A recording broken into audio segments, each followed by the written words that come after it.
Et salut à tous et bienvenue dans le podcast Multi-TCG. Comment ça va? Ça va très bien, toi. Ça va très très bien. On se retrouve aujourd'hui pour parler de l'actualité de tous les TCG. On est en direct de la belle carte comme d'habitude, notre site de vente de TCG en ligne. Vous pouvez Oui. utiliser le code VALEPL 2025 sur votre panier pour avoir 5% de réduction. Attention, fin 2025, si vous n'avez pas utilisé le code, c'est perdu. Il y aura un nouveau code pour 2026, mais c'est qu'une seule fois par contre. Donc vous pouvez en profiter tous les ans. N'hésitez pas. Je sais qu'il y a du petit réassort Magic là Il y a de tout. pour les plus fervents d'entre vous et de belles réductions et promotions sur du multi-TCG, notamment sur du Star Wars. Tout à Donc fait. allez y jeter un petit coup d'œil. On remercie aussi nos sponsors. Malheureusement, on ne peut pas vous les afficher à l'écran parce que le Ouais, je gobelin l'ai- qui vit à notre Ouais, place, je le fais par magie après. tu le fais par magie. Oui, oui. Oui, alors Parce en que tout là, cas, j'ai pas les boutons qui en marchent. direct, on peut pas. On suppose qu'un gobelin qui vit la nuit ici a Lance une carrière déréglé de streamer. Mais à très juste mal. dérégler notre setup. Ceux qui étaient déjà présents sur le podcast Magic le savent. Donc voilà, on a quelques petites problématiques. Mais voilà, gros big up à GameGenic Oui. qui nous soutient pour toute l'année 2025. Merci à eux. Si jamais vous achetez les produits GameGenic, ça nous soutient également. Donc ça, c'est top du top. Et gros big up à Voct. On est en live tous les dimanches soirs à partir de 19h. Vous avez 10 euros au moment où vous créez votre compte, c'est gratuit, c'est une application d'enchère en live, vous pouvez la consommer sur le PC ou sur votre téléphone et ça vous permet d'avoir accès à ces petits lives où on vous vend des petites cartes. Je serai en live dimanche à 19h pour ceux qui veulent se régaler, bien évidemment. Dimanche 14, pour ceux Et qui regardent le podcast trop tard. c'est vrai. Et on s'en place une petite pour Card Nexus qui va nous accompagner aussi pour l'année 2026. Oui, c'est vrai. Nous avons un lien affilié. Si jamais vous cliquez sur ce lien, que vous créez votre compte Card Nexus et que vous listez votre première carte dessus, eh bien vous nous soutenez financièrement. C'est gratuit de votre côté, ça vous coûte pas grand-chose. Vous participez à une nouvelle aventure avec cet outil tout en un multi-TCG qui permet de suivre votre collection et qui à terme va devenir une marketplace qui, on l'espère, pourra rivaliser avec les acteurs déjà présents sur le marché comme Card Market. Donc voilà, là vous êtes au début de l'aventure et en plus de ça, vous pouvez nous soutenir gratuitement. N'hésitez pas, vous allez voir, l'outil est exceptionnel. C'est un collection manager, donc c'est un outil de gestion de collection. Tout est CG, vous pouvez lister toutes vos cartes dessus, créer des listes d'achat, des listes d'échange. Vous pouvez, ça arrive très bientôt, scanner vos cartes pour les importer. Vous pouvez transférer vos collections via des fichiers CSV si vous utilisez d'autres collection managers et tout centraliser au même endroit. Et en plus de ça, à partir du mois de février normalement, il y a une marketplace où vous pouvez juste regarder ce qui vous manque pour compléter vos sets, les acheter, ou alors créer des listes d'achat et vendre certaines de vos cartes. Globalement, c'est l'outil TCG dont tout le monde rêve, qui n'existe pas encore, et c'est français, c'est Card Nexus. Foncez. Magnifique. Moi, je vais aller créer mon compte tout de suite après cette présentation. Aujourd'hui, du coup, on va vous parler de Riftbound avec un petit point sur le premier gros régional non chinois, du Ouais. coup, qui sont régional américain. On va parler de Flesh and Blood avec un dev talk de la part Le monsieur James White, de Dieu le Père, le boss. chez Flesh and Blood en tout cas. Exactement. Petit point sur l'Orcana également, Metagame, le nouveau TCG Cyberpunk qui arrive, petit problème d'approvisionnement sorcerie, aïe aïe aïe aïe aïe, et on finira avec One Piece, c'est ça? C'est le Ouais, dernier. tout Ouais, à c'est ça. fait. C'est le dernier point. Il y avait aussi quelques news, et notamment des nouvelles cartes un peu excitantes sur le set 7 de Star Wars, mais on vous en parlera dans le podcast il y a 2 semaines, dans 2 semaines, pardon, Mm. parce que le set 7 de Star Wars sort pas tout de suite. Imagine, tu fais un sujet là, Ouais. mais qui n'a pas trop de sens, et dans le podcast d'après, tu dis, au fait, on fait un sujet, c'était il y a 2 semaines. C'était il y a 2 Et là, semaines. ils vont le voir, ils font Ah, je comprends. Ah, je maintenant. comprends. Next Non, mais level. on a vu les nouvelles cartes avec les nouvelles couleurs sur Star Wars, bien sûr, mais bon, on peut pas faire des podcasts hyper extensibles. En plus, on sait que dans 2 semaines, il y aura moins d'actu, donc on transfère, vu que c'est pas de l'actualité Exact. chaude, c'est juste de l'actualité de quelque chose va sortir. Ouais, ouais. On vous en parle dans 2 semaines. Ça roule. Retour du coup sur le Regional Qualifier à Houston Ouais. sur Riftbound. Houston, on a un problème? Aucun problème. Ah, alors moi je dis qu'on a peut-être un problème, mais ça on verra après. En metagame? Ouais, peut-être, à minima, on verra bien. Peut-être. C'était le plus gros regional qualifier hors Asie, évidemment, Ouais. le premier gros regional qualifier en Occident. C'était casté en français sur la chaîne OTP LOL. Je vous invite à aller voir le cast. Franchement, moi, j'ai consommé le cast et je me suis régalé. Mm. C'était hyper pédagogique, très compréhensible, très très sympathique. Donc, avec la team de OTP LOL qui a fait venir des experts techniques sur le jeu Riftbound, en tout cas des gens de la communauté TCG. Je sais qu'il y avait Vince qui vient de Yu-Gi-Oh! Il y Ouais. avait Robalas qui, lui, est un joueur LOL, je crois, qui s'est mis sur Riftbound. Ouais. Exact. J'ai vu Shoes, moi, que je suivais plutôt pour du One Piece et du Yu-Gi-Oh! Et qui, franchement, explique très très bien ce qui se passe à l'écran, très pédagogue. Donc, si jamais vous voulez aller suivre cet événement et bien comprendre les tenants et les aboutissants de ces games-là, vous avez un cast français, profitez-en, c'était vraiment très quali. Tout à fait, avec une très belle prod. Ouais, J'ai pas encore vu c'était. des games, je vais aller en mater quelques-unes parce que je vais jouer un des decks Ouais. du top prochainement. Je vous ferai le débrief évidemment de mon tournoi si c'est intéressant. La prod était quali sur place à Houston et le recast de OTP Mhm. LoL était très quali avec un desk Ouais. vraiment très propre. Alors déjà, j'ai une question parce que moi j'ai vu quelques photos sur Twitter par-ci par-là, quelques vidéos, mais j'ai vu plein de gens qui disaient oh la vache, ça met à l'amende plein d'autres TCG, c'est incroyable tout ce Très qu'ils bien. ont mis en termes de genre dans la salle, de décor, de trucs machin. Moi de ce que j'ai vu, alors c'était joli hein, mais Ouais. c'était pas Bon, les gens ont jamais vu une Magic Con Magic, je pense. ouais, mais Ouais. même l'Orcana, je trouve que les tournois avec ce qu'ils affichent, c'est pas extraordinaire, mais genre c'est ok quoi. En tout cas, il y C'était avait vraiment beaucoup moins ouf ou de trucs à l'écran que les castes asiatiques. Les castes chinois, tu avais ouais, vraiment le compteur de l'or, le personnage et tout. Tu avais même presque trop d'informations, moi, je trouve, à l'écran. ouais. Il y a 6 personnes en régie pour suivre une seule game. Là, je trouve que c'était Ah, le ils ont parfait équilibre beaucoup repris tout ce que tu vois sur LoL, je pense. Ouais, et je trouve que c'était pas utile. Ouais, Là, pour le coup, c'était plus juste très épuré. fluide, très épuré, très Ok, joli, avec les cartes qui s'affichent, les cartes en main et les caméras des deux joueurs, un beau board central. ok, ouais. Très propre, mais je veux dire, nous, on a casté les Worlds de Magic ce week-end. Rien à envier. Ouais. Non, non, mais en cast, c'était plutôt genre sur la conve. Non, mais J'ai beaucoup Ah, de sur la retours. conve, les à Ouais. côté. Et du coup, de ce que j'ai vu, j'étais en mode, bah, c'est vrai que c'est joli, mais j'ai pas l'impression qu'il y ait plus que sur d'autres trucs. Après, on a vu des Magicon qui sont déjà des trucs Et parce que, très stylés, tu vois. Donc, ouais, c'est difficile de faire beaucoup plus que ce qui ouais, ouais. existe déjà, hein. Peut-être que les gens avaient pas beaucoup de comparos et du coup, par rapport à ce qu'ils ont vu, c'est mieux. En tout cas, Mais je me demandais, parce je que ça peut être confirme cool que aussi, c'était quoi. très très clean, mais c'est pas le seul TCG à être très très clean. Hmm. Pareil, vous participez à un YCS de Yu-Gi-Oh! Vous voyez la scène principale, les Ouais. effets d'annonce quand il y a les joueurs qui arrivent à la table, le setup visuel et tout. Enfin, Riftband n'est pas le premier TCG à maxer ces événements. Je veux dire, plein d'autres TCG max fort aussi, quoi. Ouais. Donc non, non, c'était très quali, mais pas de quoi faire rougir d'autres acteurs déjà en place. Ok, d'accord. Je me demandais. On a plusieurs visuels. Ouais, je vais commencer par féliciter le gagnant, Ouais, mais ça, je l'ai pas Dawali. par contre. Non, non, c'est pour Hmm. ça. Qui remporte l'événement avec son deck Annie. Donc Ouais. voilà, GG à lui. Il remporte la fameuse carte un peu stylée de. Métallique. C'est pas une carte métallique, celle du gagnant. C'est Ah, l'espèce d'art alternatif de la meuf pirate. Je sais pas comment elle s'appelle. ah oui, de Miss Fortune. De Miss Fortune avec le tapis. Très très joli, Ah, un très c'est belle que lui carte. qui a celle-là? Et que lui qui a celle-là. Oh, j'ai le démon. J'ai vu Ouais. le skin et je me suis dit, putain, j'espère que je pourrai récupérer ça. Oh bah 5 chiffres. Si tu as 10 ou Ouais. 15K, tu dois pouvoir la récupérer. Alors, les cartes métalliques, on est entre 15 et 50K. La carte exclusive du meilleur héros de chaque Ouais. jour. Ah, j'ai vu le post Twitter du mec qui s'occupe de la vente de tout, Ok. de toutes, Je trouve que ça les vaut pas. par Mais... rapport à des offres. C'est des gens qui font des offres, hein. Oh, ouais, C'est voilà. pas lui qui fixe le prix. Ouais. Et en fait, je crois qu'il est sur le. C'est un mec qui est beaucoup entremetteur pour les grosses Hmm. cartes et tout. Ok. Je crois qu'il est sur le coup de 12 sur 16. Donc D'accord. il Ok. s'occupe bien. Bah, il a dû au tournoi En gros, voilà, que vous comprenez bien, de il y l'année, avait quoi. une carte exclusive à gagner en tant que gagnant de l'événement du Regional Qualifier. Je pense que par contre, c'est la même carte pour chaque Regional Qualifier. Donc il y a quand même plusieurs itérations à gagner de cette carte alternative.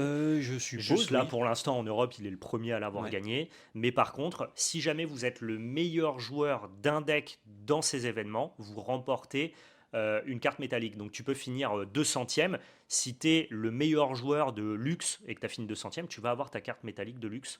Ça, pour le coup, je savais que ça allait coûter quelques milliers d'euros, mais Mhm. entre 15 et 50 000, les gens sont fous furieux, je trouve. Ouais, ouais. Ah bah, ça Mais, dépend le héros, quoi. Ouais, ouais. Forcément. Mais pourquoi pas. Par contre, je m'attendais à cet ordre de prix-là pour la carte du gagnant. Ouais. Ouais, ouais. Ça m'étonne moins. Mais du coup, à combien va-t-elle partir celle-là? Je ne sais pas. Parce qu'on est en dehors de toute raison à ce niveau-là. Je ne sais pas, je ne sais pas. En tout cas, j'aurais adoré avoir cette petite carte. Malheureusement, c'est long.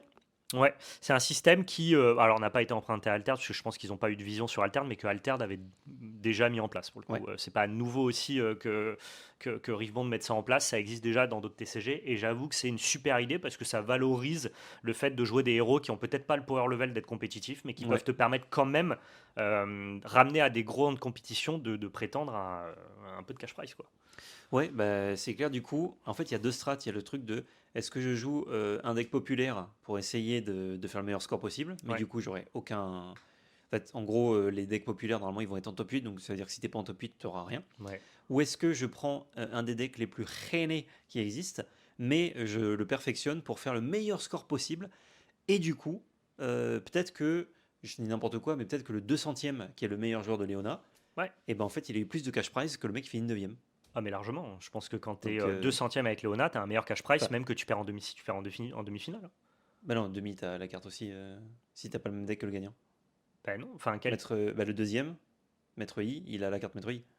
Ah oui, mais si tu es deuxième avec Annie. Ah oui, Là, il y a des deuxièmes avec Annie qui ont beaucoup moins de cash ah, le price que le troisième, 200e ouais. qui est sur Léona. Le troisième, ouais, c'est vrai. Ouais, oui, oui, parce que. Non, mais non, la finale, c'est Annie contre Annie. Hein. Maître Yi, il perd en demi-finale. Non?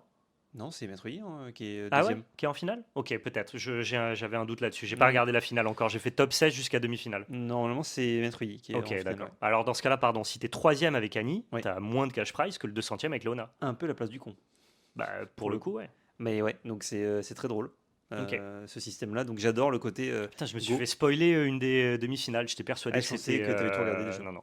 Ah, j'ai pas eu le temps, je castais les World Weekend. Non, mais je croyais pas que tu regardais les rondes et tout, tu vois. Bah, j'ai commencé là, j'ai fait juste du top 16 au top 4, mais c'est déjà goulu parce qu'il te montre plusieurs games. Ah, il y a plusieurs games par Ah truc. ouais, t'as Ok, plusieurs games par rond. ok, ok. Donc, ouais, Annie qui l'emporte contre Maître Yi Ok. en finale. Ouais. Et en vrai, tu savais déjà le gagnant, donc au final, Je savais déjà gagner. ça, Tout à ça fait. spoil qu'une petite game. Ouais, ouais. Qu'est-ce qu'on a d'autre à dire là-dessus? Peut-être montrer le bracket? On peut montrer le bracket sur la ligne de départ. Vous Top allez avoir 8. les decks qui ont été ramenés au jour Ouais, 1. Attention, c'était pas c'est le pas bracket celui-là. top 8 que je voulais montrer d'abord, c'était plutôt le Metagame Breakdown. Ah, j'ai bracket, c'est pour ça que j'ai mis le bracket. Ouais, vas-y, Metagame Breakdown. Là, en gros, vous avez tous les decks qui ont été ramenés au jour 1 avec leur pourcentage de représentation et Mhm. surtout leur conversion au jour 2. Et donc, ce qu'on voit sur ce petit visuel-là, c'est que Kai'Sa, comme attendu, était le deck le plus représenté avec 33% de représentation et qui passe à 42% au jour 2. Donc, le deck a très bien converti. Ouais. Pareil pour Maître Yi qui passe de 15 à 17%. Pareil pour Annie qui passe de 11 à 17%. Pareil pour Miss Fortune qui passe de 5 à 11%. Qui était pas du tout attendu. Et par contre, derrière, de Timo, à partir de Timo, tous les decks déclinent. Bah, Donc, ça veut Victor, dire- Yasuo et Darius, il reste à 2%. Oui, mais je veux dire, c'est Mais tellement il peu passe de représenté 43 à la à 1, base, quoi. Voilà, de 25 à 1. c'est ça. Donc Ouais. on sent quand même qu'il y a un gap entre les 3-4 premiers decks et le reste du format. Ouais. Mais ça, c'était Mais plutôt attendu, Miss ouais. Fortune, alors déjà, ça me régale que ça perf un peu, même s'il y en a Ouais. 0 copie en top 8. Parce que j'adore le personnage et vraiment, c'était pas du tout considéré. C'était genre juste moins bien que Maître Yi, entre guillemets. Ouais, je trouve Et que c'est un deck finalement, Aurora aussi, de ce que j'ai compris. ouais, c'est ça. Et finalement, ça fait des trucs. Ça fait des trucs, Ok. donc ça me fait plaisir. Du coup, en top 8, on va voir qu'on a un top 8 qui est quand même vraiment dominé par Annie. Il y avait La genre triplette, hein. 4 Annie en top 8, Mm. 8 Annie en top 16. C'est assez inattendu parce que les gens attendaient vraiment une grosse domination de Kai'Sa. Et tu le vois sur la ligne de départ, il y a 33% de Kai'Sa jour 1, Ouais. 42% jour 2. Et il y a quand même 4 Annie et seulement 2 Kai'Sa dans le top 8 à la fin. Ouais. Bah, Annie bat bien Kai'Sa. De Et ce ça que bat j'ai bien cru tout, comprendre. hein, de ce que j'ai compris. Moi. Et j'ai l'impression que ça bat bien Maître Yi aussi. Donc, Et donc c'est amusant que Annie ait pas été. J'ai l'impression que ça se révèle un peu sur ce tournoi, que finalement un peu le boogeyman du format, c'est pas Kai'Sa, c'est plus Annie. bah, ça a commencé à être le cas, mais il n'y avait pas encore de grosses stats pour appuyer Alors le propos. Bah, que maintenant, je il y trouve en que a. ça a trop une tête de meilleur leader. Moi, quand justement je jouais à Riveband en local le jeudi soir avec les potes, je disais, Mm. mais ça vous trouve pas ça bizarre que Annie c'est pas broken? Vous avez lu le pouvoir du héros? Mm. Bah, c'est vrai qu'il y a un héros qui fait un mana, il y en a un qui en fait 2. Et il y en a un qui détape 2 mana tous les Ça a tours. l'air Donc mieux de c'est-à-dire que faire tu 2. peux accélérer tes Kai'Sa, toi, au tour 5 sans Mm. trop avoir peur de ce qui peut se passer. Ouais. Parce que tu sais que tu vas pouvoir détape 5 pour pouvoir la Avoir retreat une interaction, derrière, ouais. pour avoir une interaction. Et j'ai l'impression que dans les games que j'ai vus que ça a fait quand même vraiment la différence. Ça te permet de plus curver entre guillemets plutôt que de devoir justement toujours décurver Mhm. et garder de l'interaction. Donc, Ouais, tout à fait. je suis pas surpris quand je vois à quel point Annie a un peu démonté le format, quoi. Ouais. Oui, bah clairement, franchement, d'étape 2 en fin de tour, c'est juste très bien, parce qu'il y a beaucoup ce sentiment de faut te décurver, comme tu dis, bah, même dans Maître Yi, hein, pour avoir des interactions, des contres, en plus des bêtes, sinon si tu te mets cul nu, c'est un peu compliqué. Annie peut juste, en plus qu'il joue que Ouais. des trucs pas chers, spammer le board, mettre des Kai'Sa, etc. et avoir ces interactions, voire même double interaction avec deux. Donc c'est vraiment fort. C'est Ouais. vraiment très fort. J'ai été impressionné par le level des joueurs que j'ai vu, donc de la ronde 16 jusqu'à la demi-finale. Le Mhm. level sur Riveband est déjà très très élevé. Je prendrai notamment en exemple un des joueurs qui s'appelle Alan ZQ. C'est un champion du monde de Runeterra et qui est un des c'est lui. meilleurs joueurs du J'ai monde vu, de il était TFT. en top 16, ouais, au moins. Regarde ses games. Ah ouais? Ah, c'est grand. Il jouait quoi? Il jouait Kai'Sa. Ok. C'est grand, il perd en quart de finale, malheureusement. Ok. Mais un des joueurs les plus impressionnants à la table. C'est-à-dire qu'il séquence pas juste parfaitement ses cartes, il fait en sorte non pas d'attraper la carte sur ton board, mais d'attraper la carte sur ton board et les cartes que tu as dans ta main. Ah ouais, il tourne très bien Et il y va autour. très très bien, quoi. Ouais, ouais. Ah, c'est pire qu'il tourne autour, il joue en fonction, il fait des appels d'air vers tes cartes pour te les manger, quoi. Ah ouais. Vraiment très bon. Très très fort. Très cool. Parce que j'avais vu qu'il était en top 16 en étant joueur de Runeterra, j'étais en mode. Bah, franchement, le jeu est vraiment différent. Donc, je vois pas. Enfin, ça l'aide d'être un bon joueur de jeu de cartes, mais le skill se transfère pas tant que ça. Mais en fait, c'est un très bon joueur de jeu de cartes. Il est bien. Et je vous ai fait un jumpscare pardon, avec le top 4, parce que quand tu m'as dit il perd en quart, j'ai cru que c'était le top 4, mais non, pas du tout. Ouais. Et là, du coup, on voit que les Kai'Sa ont disparu. Les Kai'Sa ont disparu. Attends, si le mauvais match-up de Kai'Sa, c'est Yi et Annie, et il n'y avait que ça en top 8. Mais c'est fou que, C'est genre là, chaud. on soit à l'aise de dire, bah en fait, alors, Maître Yi, c'est surtout les versions Aurora qui essayent de Ouais. t'écraser, quoi. Mais genre, on est là, on drop. Ouais, bah en fait, Kai'Sa, les deux mauvais match-ups, c'est Annie et Yi. Mais enfin, moi, il y a un mois, j'entendais que Kai'Sa, c'était tier 0 imbattable. Donc je suis content, en fait, que les gens puissent Oui. se tromper. Bah oui, bah en fait, je trouve que il y a le côté que des bonnes cartes dans ce deck-là, donc forcément, ça donne l'aspect, tu sais, un peu EZ control Mm. à Magic, genre, ok, c'est juste bien, mais Et moi, très rapidement, même dès la sortie du set, il y a des gens qui disaient non, non, on peut faire des trucs, et c'est là où Maître Yi a commencé à être populaire notamment. Du coup, Ouais. ah ok, on peut le battre avec Maître Yi, qui est fort contre d'autres decks quand même. Et ensuite, Annie a commencé à émerger, donc Moi, c'est j'aime toujours. bien ce truc de tout le monde hurle au scandale parce que Oui, les gens ont des conclusions qui sont mauvaises, ouais, quoi. les gens ont des conclusions tôt. très hâtives alors qu'il y a quand même un hive mind compétitif qui va se mettre en place, des decks qui sont identifiés comme forts et qui vont essayer d'être battus. Et j'aime bien quand le jeu se régule de par lui-même. Et là, il se régule peut-être même un peu trop en faveur de Annie. On verra ce que donnent les autres tournois. Ouais. Mais pour le coup, voilà, c'est vraiment pas du tout entre guillemets Kai'Sa qui a le très beau rôle dans ce tournoi-là. Et moi, je trouve ça Mm. assez sympa. Pour revenir sur Alan Ziku, c'est vrai qu'il perd son quart de finale parce qu'en Game 3, il ne déclare pas l'effet de son Battlefield qui lui permet de gagner un de l'or. Au début de son Ouais. premier tour. C'est fou quand même. C'est horrible. Mais ouais, on m'a dit comment ça marchait, c'est que si tu le dis pas, tu l'as Si pas. tu le dis pas, tu l'as pas. Mais c'est legit. En Du vrai. coup, il a pris un Battlefield qui a donné un point à son adversaire et pas à lui. Il a pris un Battlefield qui. Bah, ça. Ouais, c'est vrai. C'est l'effet du Battlefield, on est d'accord, c'est Ouais. pas l'effet de hold. C'est l'effet du Battlefield. Tu dois Ah te ouais. déclarer avant ta draw, dire bah voilà, je commence à 1. Ouais, ouais. Et a perdu, perdu là-dessus. C'est quand même compliqué.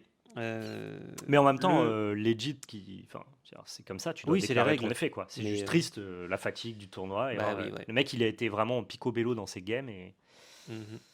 et Comme il quoi, perd, il pas perd si bon que ça, le man.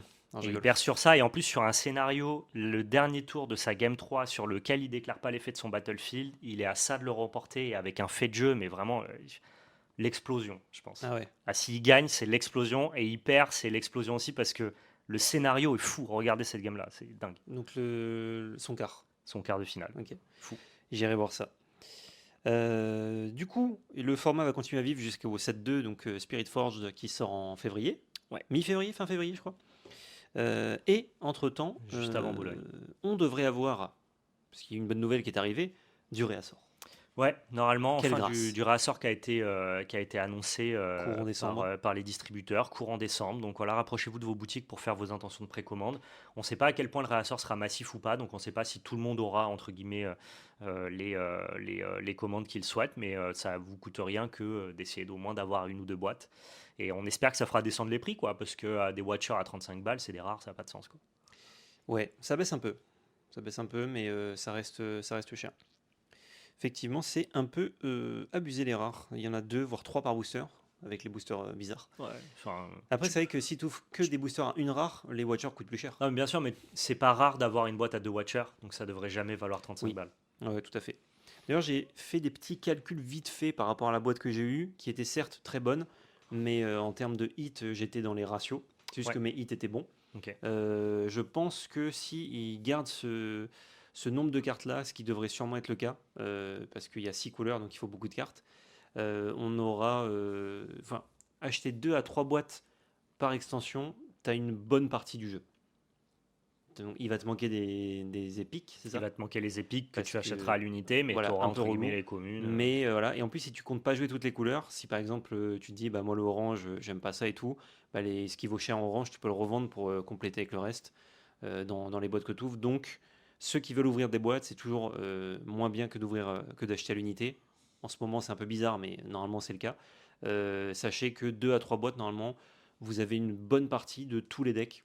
Et vous avez beaucoup de Commune Co en plus de 3 exemplaires que vous pouvez filer à vos copains pour qu'ils jouent au jeu. Donc ça, c'est bien. Ça, c'est une bonne nouvelle. C'est très très bien. Donc pour résumer, Riveband vit bien, on le voit en local, nous on le voit en Le groupe vit boutique, bien. tout le monde a un peu envie de jouer à Riveband. Le premier qualifier, c'est plutôt bien passé, c'était chouette. Alors Mm. des gens qui ont un peu pesté sur le fait qu'ils préféraient que les rondes soient en BO1 parce que ça a été très très long le format de ronde en BO3. Ça s'est fini tard. Bon, est-ce qu'ils souffrent pas du même problème que l'Orcana à sa sortie? Les BO3 sont un peu longs, je peux entendre. Alors Mirror honnêtement, de Kaisa, ça me choquerait pas que ça soit un peu. ouais. En fait, c'est le Mirror de Kaisa, je pense, qui est particulièrement long. Mais quand on a. J'ai fait un tournoi du coup en 4 rondes et ils ont testé 45 minutes par ronde. C'était court. C'était court, ça allait souvent au tour additionnel. Sauf que dans les tours additionnels, la quasi-majorité des games se terminaient en faisant 3 games. Hmm. Donc tu te dis, si tu gardes un rythme soutenu euh, qui se joue en 50 minutes et non pas 45, parce que là c'était un test de la boutique pour voir si ça passait, tu vois. Ouais. Si tu joues en 50 minutes, je trouve que la grande majorité des games se finit en faisant BO3, sachant que des fois il y a des BO2. Sachant que le Enfin, il y a principe que de des games. Rivebond avec tes Battlefield te récompense à jouer en BO3, enfin, c'est une mécanique de gameplay qui est importante. Bah Si ouais, tu joues en parce que BO1, le choix de ton Battlefield a moins de valeur, quoi. tu sais comment ça marche en BO1, le Battlefield? Non, C'est au hasard. tu choisis au hasard. Ouais, c'est un peu con, quoi. C'est horrible. C'est un peu con. Donc, non, après, de toute façon, il n'y a pas de sujet, c'est juste des gens qui ont un peu pesté là-dessus. C'est vrai que ça pouvait être un peu long. Je pense que la façon dont a été géré le tournoi peut-être a plus appuyé les longueurs. Peut-être. Mais je ne sais pas si c'est des gens qui ont l'habitude qui se sont plaints, parce que peut-être que c'est des gens qui découvrent un peu, ils se disent oh la vache, c'est long toute la journée. Bah, c'est comme ça un tournoi aussi, Ouais. c'est long. Je sais pas tant. Moi, en tout cas, ce que j'ai vu, ça m'a plu. Le cast était cool, les games étaient cool. Et je me suis dit, ouais, ok, Raveband, c'est un jeu sur lequel Ça joue. j'ai envie de suivre la compétition. Ça joue, il y a du très haut level à aller Bah ouais. chercher. Quand j'ai vu les decks, à quel point, les joueurs, à quel point ils étaient capables de masteriser leur deck, j'ai dit, ok, c'est solide. Pour un TCG, on le répète, hein, qui n'a qu'une seule extension à son actif, la profondeur de gameplay est déjà belle, quoi. Ouais, ouais. Ah, c'est clair que c'est impressionnant. Parce que tu dis normalement le 7-1, c'est ok, il propose des trucs, mais on attend d'en voir un peu plus. Là, moi, j'ai presque peur qu'il y ait trop de cartes par set en mode attends, mais ça va tellement bouger, tellement influer, et en même temps, on va arriver à ce qu'il y a dans LoL à un moment donné, c'est-à-dire qu'il y a tellement de héros différents dans LoL que Ouais. tu peux pas en maîtriser plusieurs, tu en choisis un que tu maîtrises, tant pis. Ouais, Tant alors pis de ce pour que les j'ai autres. compris, les pros sont obligés Et d'en choisir 2-3. ouais, 2-3, mais bon, c'est des pros quoi. Ouais, ouais. Sinon, pour essayer de bien jouer un personnage, c'est rare d'en jouer beaucoup. Mais de toute façon, t'en joues 2-3 sur 170. Oui, oui. Et Ah, mais je pense que ça sera un peu ça à Riveband. voilà, et Tu pourras après, pas main qu'un truc, quoi. ouais, ouais, et après, tu peux pas trop connaître tout par cœur, tout ce qui se fait, parce qu'en fait, il y a tellement de héros. Je vous parle dans quelques années, hein, que Ouais. en fait, il y a des trucs qui vont quand même t'avoir par surprise. Genre, la connaissance sera trop large et vaste. Et du coup, le mieux, ce sera d'être master de ce que tu fais, plutôt Ah ouais, que master du un metagame. format de spécialiste plutôt qu'un truc de metagame. Ah, je sais pas s'il y a des rotations, ça restera un jeu de metagame. Avec les rotations, ça va faire comme tous les jeux, ouais. Ouais, ouais. Mais Si le truc, c'était un c'est que format non rotatif, oui, tu pourrais devenir le master d'un deck, mais si, je crois que si ça tu va as des rotationner, moi. rotations, tu perds le côté pool de champions que tu as dans le jeu. Donc c'est un peu dommage. Et en même temps, le but, c'est pas non plus de mimique parfaitement LoL. Donc Ouais, je crois qu'ils auront pas trop le choix que de faire une rota, hein, d'après moi. ça dépend. Hein, ça Bah, dépend on la façon de faire des rotations. C'est ce qu'on disait quand tous les jours annonçaient leur rotation. En fait, si tu veux éviter le power creep ou les bans intempestifs, t'as pas le choix. Oui, mais ça dépend la tête qu'a ta rotation. Ah oui, Tu bien vois, ça sûr. peut être du Living Legend comme Flesh and Complètement. Blood. Mais je veux dire, qu'elle soit artificielle ou naturelle, Oui, il y a quelque chose qui fait bouger spoiler, le format. préparez-vous à rotationner. Je vois pas Mm. comment ils vont gérer ça. Vendez autrement. toutes vos cartes du 7-1. C'est pas ce que je dis, mais Je rigole. en fait, voilà, dans 3 ans, quand ils vont annoncer une rotation, soyez pas en mode oh mince, rotation. Attendez-vous-y. Enfin, Et en plus, avec c'est- 4-7 par an, je pense que ce sera plutôt. ils ont pas trop le choix, quoi, je pense. Voilà Yes. pour le petit récap de Houston. On va passer maintenant à Flesh and Blood. Ouais. Il y a eu un dev talk, donc c'est James White, donc le boss de Legend Story Studio et de Flesh and Blood, qui a été interviewé et qui revient un petit peu sur l'année 2025 et présente aussi les projets de l'année 2026. J'ai eu un résumé par mon gars Gargash, merci beaucoup, hein, qui Le m'a fait gargache. TLDR de tout ce qui a été dit pour que je n'ai pas à visionner ce dev talk qui est en plus en anglais, donc ça aurait été compliqué pour moi. Donc merci beaucoup à lui. Je vous fais le résumé flat de ce que m'a transmis Gargash en sélectionnant les points qui me semblent le plus importants. Dis-moi tout. Évidemment, si vous êtes un fan passionné de Flesh and Blood, allez écouter le Dev Talk. C'est toujours un plaisir d'entendre le créateur du jeu parler de son jeu. Bah ouais. Premier point, le Blitz devient un format Legacy, c'est-à-dire qu'il est plus compétitif et il n'y a même plus de points Living Legend. Tu peux toujours le jouer en Armory, mais c'est pour le kiff. Et Format ça fun. devient un format Singleton. Ah, ok. Donc je pense que c'est intéressant pour Ouais. pouvoir, entre guillemets, lui donner une nouvelle identité. Why not? Le format Living Legend, lui aussi, n'est plus un format Oh compétitif pour l'instant. Eh ouais. Il conserve sa structure et sera jouable en local aussi. LSS, lui, il est content de ce format, mais il entend la communauté. Le format a été boudé en tournoi et décréé sur Internet. Donc ça les pousse, entre guillemets, à agir Ouais. en ce sens. Il dit bon, nous on aime bien, mais vous aimez pas trop, ok. Donc pour l'instant, on le met de côté. Il force pas, c'est bien. Ils forcent pas. Et si un jour, entre guillemets, ils sont très satisfaits de leur format, ils le repousseront à terme. Ok. Ils font voilà, comme ils veulent. Le Commoner disparaît tout simplement. Ouais, Avec ce- ça faisait un peu doublon avec le Silver Age. Au moins, ils s'emmerdent pas. Ah ouais. On restructure. La suppression et le retrait de ces formats permet à Legend Story Studio de se concentrer sur le Silver Age. Donc là, vraiment, il y a une Ah oui, volonté c'est genre, on va là-dessus. annoncée, priorisée de ça devient notre nouveau format compétitif avec le classique construit qui Ah oui, marche très bien. j'allais dire, mettez pas le CC de Non, non, côté, CC sinon, c'est la base. CC c'est la base, mais le ouais. Silver Age ça devient l'autre format compétitif qui est en plus le point d'entrée de ton jeu. Ouais, Donc, ouais. Ah, c'est plutôt- vraiment très bien. plutôt cool pour eux. Ils disent que le format actuel, il n'est pas représentatif de ce à quoi va ressembler le format post-Compendium of Wrath. Donc en gros, ceux qui jouent en Silver Age, là, bah, vous ne connaissez pas le format Silver Age. Ils sont très satisfaits de leur set et à quel point il va impacter le Ah ouais. format. Mais Compendium, c'est pas un set Silver Age Si. particulièrement. C'est un set Silver Age. Ah, c'est lui le Ouais. set Silver Age. Ouais, ouais, c'est dédié à Silver Age. Je croyais qu'il s'appelait Silver Age le set. Non. Ok. Non, non, c'est Compendium of Wrath qui va donner du coup sa texture au Silver Age. Pour l'instant, les orgas sont libres de proposer quand même des tournois en Silver Age, mais globalement, le vrai format va commencer avec la sortie de Ok. Compendium of Wrath, avec, je cite, hein, des préconstruits capables de gagner un calling. Donc avec des Ah ouais. vrais préconstruits qui sont des vrais points Un d'entrée calling de compétitifs. CC. Des callings de Silver Age. Donc ça veut dire que les préconstruits que vous allez pouvoir acheter pour rentrer dans le format Silver Age auront Ok. déjà un power level assez élevé. Et ça, c'est très cool. James, si tu veux en envoyer 2 à Toulon, n'hésite pas. N'hésite pas, on veut bien tester. Au niveau des votes et des retraits, pour notamment équilibrer ça, on en a le parlé, format il y a 2 semaines. Silver Age, hein, donc ce qu'on appelle le vote et le retrait, le vote de retrait et de rappel des héros ne servira pas d'équilibrage. Et l'SS fera toujours des bans pour équilibrer le format. C'est plus Ok. une manière de C'est une rotationner rotation. ou de diversifier le format, mais pas J'entends. du tout de l'équilibrer. Ils continueront à avoir une R&D qui s'occupe de la banlist s'il y a des problématiques. Et encore une fois, le vote, on dit bien retrait et rappel, ça veut dire qu'il y a des héros qui ont été retirés pendant une saison qui peuvent revenir à la saison d'après. Ouais, c'est C'est juste un va-et-vient pour rotation. changer le format. Enfin, ouais. la Mais justement, rotation dans le vrai sens du terme. Oui, voilà. Parce qu'une C'est- rotation, c'est censé tourner. Exactement. Alors que nous, les rotations dans les TCG, C'est ça juste qu'il y a dégage. des sets qui dégagent. Là, en fait, les héros vont pouvoir revenir, quoi. Il dit qu'ils n'ont pas eu confiance dans le scellé Super Slam pour proposer un environnement compétitif adéquat, d'où le push du Living Legend. Et Ouais. en vrai, ils le Pour les regrettent. Worlds. Ouais, mais pas que pour les Worlds, pour toute la saison compétitive. Ouais. En gros, ils pensaient que le scellé Super Slam n'était pas un environnement assez compétitif pour faire des gros tournois dessus. Ok. Et ils le regrettent. Ils disent ils auraient dû faire des BH et des callings dessus. Ouais. Que le set était quand même assez qualitatif finalement pour. Ils se sont trompés là-dessus, quoi. Ils s'excusent aussi d'avoir brisé leur promesse de ne plus faire de sets non draftables, mais ils ne veulent pas se brider sur la construction des futurs sets, notamment comme Compendium of Wrath, qui ne pouvait être designé qu'en sets non draftables. Et donc, voilà, ils s'excusent de ça, mais en même temps, ils ne s'excusent pas dans le sens, on a des projets qu'on pense bons pour notre jeu. Ouais. Si ça passe par des sets non draftables, on le fera. Par contre, là, je vous rassure, les 4 prochains sets, ils sont draftables. En fait, des os, ça vous l'achetez pour l'ouvrir. C'est C'est ça. nécessaire et les autres sont draftables. Ouais, c'est ok. Hein. Ils ont annoncé que les 4 prochains le seront en tout cas. Et il a annoncé 36 callings à travers le monde en 2026. 3 par mois. 3 par mois, ce qui est assez vénère. C'est- S'il y en a un dans chaque zone, c'est C'est immense. énorme. C'est énorme. C'est vraiment très très cool ça. Donc j'ai l'impression que Flesh and Blood vit bien en ce moment. Hein. Tant mieux pour Mais eux. il fait partie du même groupe que Riverband. Hein. Ça, me fait- Ils visent tous bien là en ce moment. ça fait plaisir. Maintenant, Plein le de belles TCG vit annonces. bien. D'ailleurs, en 2026, pour le TCG les loulous, Métavie, qu'on va vivre une très belle année. Ah, je vous le dis. Je pense aussi. Je vous le dis. Parce que déjà, il y a 1 milliard de TCG qui sort par jour et qui sont tous très bons, visiblement. Et en plus de ça, là, c'était le test 2025. 2026, ça confirme. Ouais. C'est genre, ah ouais, on peut faire plein de jeux Ouais. Ah bah on y va alors. Allez, let's go. On y va. Alors effectivement, je précise, il y aura bien des Majestiques et des légendaires dans Compendium of Wrath, hein, bien sûr, mais ça reste un set qui est censé vraiment push un petit peu le Silver Age également. Mais bien sûr que vous allez avoir des cartes pour vos decks de construits, à n'en pas douter.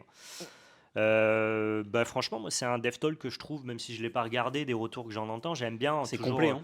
La transparence Flesh and Blood, désolé, ça n'a pas marché, on vous le retire, on vous écoute. Désolé, ça, on vous écoute pas, mais faites-nous confiance, on sait où on va. mais mea culpa de ne pas avoir tenu cette promesse et regardez ce qui arrive. Franchement, vous allez kiffer. Assez propre et transparent comme à leur habitude. Donc, ça n'a pas été tout rose pour eux, notamment la période des Worlds, Flesh and Blood. Et je trouve que là, ils arrivent avec un beau Dev Talk. Donc, Ouais. Non, franchement, bien. je pense que la communauté est contente. Franchement, très très bien. Qu'est-ce qu'on a? On a un petit point ensuite sur l'Orcana? Ouais.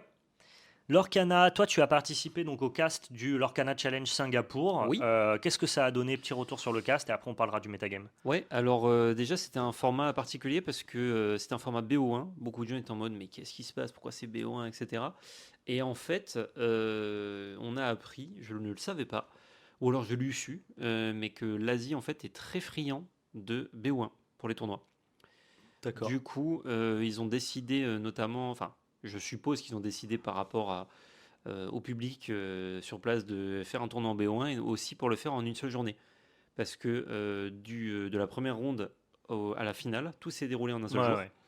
Enfin, en une seule nuit pour nous. C'était de 2h30 du matin à 14h. Et heure française.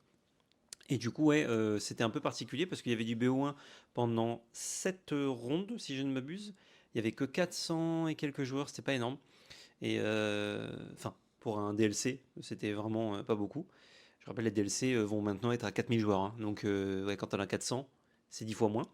Je sais faire des maths. Et du coup, le top 8, par contre, lui, vu que c'était quand même un peu plus spectacle, c'était en BO3. Donc, on est reparti sur un format classique pour le top 8, mais tout le reste en BO1, ce qui donne des fois des trucs étranges, puisque vu le nombre de joueurs, vu le nombre de rondes et BO1, une défaite, donc ça allait très vite, t'étais déjà très limite pour passer. 2 défaites, c'est ciao. Ok. Donc, parce qu'en fait, il n'y avait qu'un cut au top 8. C'était Ouais, ronde c'est into top très 8. punitif. Donc, non, il n'y avait pas un cut au top 8, il y avait un cut au top 64, mais malgré ça, c'était très agressif. Et à partir de 64, c'était en élimination directe. Ouais. Donc, en fait, finalement, à partir du top 64, les défaites, c'est pareil, quoi. C'est éliminatoire tout autant. Du coup, ça a donné un format relativement proche de ce qu'on connaît, avec pas de deck, en tout cas qu'on a vu en table filmée, spécialement étonnant. Il n'y a pas de rouge-vert chanson, Max Dingo qui ont été joués par exemple. On a eu vraiment que du classique. Peut-être un peu plus de Blurple que je m'attendais, qu'on a vu, et en même temps le deck est toujours C'était efficace. un counter pick intéressant et une méta dominée par PS. Bah, et justement, ça galère maintenant un peu contre PS, quoi. Justement, c'est PS qui est passé devant. Dans le match-up, c'est passé devant? Ça m'étonne. C'est pas aussi écrasant Non, qu'avant. c'est moins 60-40 que Mm. dans le 7-9, mais je pense que ça reste un bon match-up, quoi. Ça reste à l'avantage de Blurple, mais en fait, ce qui manquait, c'était des bonnes stats, et il a gagné que des bonnes stats, PS, Ouais. donc violet-gris. Donc ça m'étonnerait pas même que dans le match-up, ce soit devant, quoi. Ah, moi, j'ai vu que Blurple, justement, était en train de remonter dans le méta, et d'ailleurs, il est remonté dans le tiers 2, là où il était totalement plutôt dans le tiers 3 au début du format, parce que PS, justement, a un peu pris le porte-étendard d'être le numéro 1 du format, et justement, ça a réintroduit Blurple dans le format qui était totalement Ouais. disparu Ouais, mais dans la jungle du début du 7-10, quoi. avant, ça battait quasiment tout Blurple, Sauf les decks très aggro. sauf bleu-vert ou très aggro. Ouais. Et bleu-vert, encore, c'est kiff-kiff. Là, tu vois que maintenant, ça a du mal aussi contre beaucoup d'autres decks du format. Non, bien Donc, sûr, mais ça reste, tu penses, un des rares decks qui est au moins 55-45 contre PS, quoi. ça doit être ça. Ça doit être ça, ouais. Donc ouais, il y avait toujours des Blurple dans le tournoi. Et le cast, écoute, alors c'était bien passé, même s'il y a eu. En tout, on a casté quasiment 12 heures, enfin 12 heures de stream. La rediff, cutée avec tous les temps de pause en moins, dure 5h40. Ouais, donc énormément de temps de pause. Énormément de temps de pause, Mais nous, notamment au c'est passage au à top chaque 8, fois je sur les crois. challenges, en fait, parce qu'en gros, quand les games sont finis, il n'y a pas forcément de deuxième table. Et Ouais. donc, du coup, quand la game se finit en 15 minutes, temps de pause jusqu'à la prochaine. Exactement. Là, le BO1, ça devait un peu corriger ça, mais bon, des fois, tu as des games qui sont quand même joués très très vite et ciao, quoi. On a vu plusieurs grands noms. Bah, je crois que la première ronde, c'était Edmond Chu, notamment. Donc, il y en a beaucoup qui ont fait le déplacement. De toute façon, les grands joueurs de l'Orcana se déplacent sur quasiment tous les événements. Le deuxième meilleur joueur de l'Orcana à l'Elo actuellement. Ouais, Course à l'Elo. je crois qu'il y avait des KP aussi. Le premier, c'est DKP. Euh, Il était à Singapour, je crois. Oui, il me semble. Ouais. Je sais plus, on l'a peut-être même vu, j'ai un doute. Mais ouais, du coup, ce DLC Singapour qui n'a pas spécialement apporté grand-chose en termes de réponse au metagame, à part que c'est la foire. Mais Et c'est toujours un peu la foire, quoi. moi, j'ai trouvé quand même que avant Singapour, on était vraiment dans la foire et plein de decks étaient à 15%. Mm. Après Singapour, PS est à 30%, quoi. En même temps, il Je y a trouve que beaucoup il de a. petits tournois qui ont été joués aussi, donc ça a fait avancer le Spielbeak, ce qui fait que je ne sais pas s'il a apporté beaucoup de réponses, mais le temps passant, on arrive aux conclusions de méta Ouais. actuelles, quoi. Je crois qu'il a défoirisé un peu quand même le méta et qu'il a identifié des tiers 1 bien visibles, quoi. Ouais. Un peu plus que En sur tout les cas, tournois c'est à précédents. partir, en niveau date du DLC Singapour, que effectivement on voit un changement un peu plus drastique pour du metagame. Ouais. C'était cool. Bon, par contre, niveau technique, c'était un peu complexe, très honnêtement. Il y a des fois, il y avait des reflets de fou sur les cartes, c'était un peu flou. La cam, genre hyper haut, Ouais, c'est pas la qualité pas européenne. forcément bien. Ouais, non, c'était. En même temps, c'est des tournois à 400 joueurs. Chez eux, c'est tellement pas la prio. Enfin, bon, on Voilà. espère qu'ils se. Niveau technique, on aurait pu faire mieux. On Mais a bon. pu faire mieux. En Ok. tout cas, nous, en caster, des fois, c'était un peu dur, quoi. En plus, quand tu dois afficher les cartes, quand tu la reconnais déjà pas, Ouais. Et les yeux de lynx de Roflos n'aident pas. Alors ça, c'est ça, Aurore, je suis sûr. il joue pas jaune. Pas sûr. Ah oui, t'es sûr?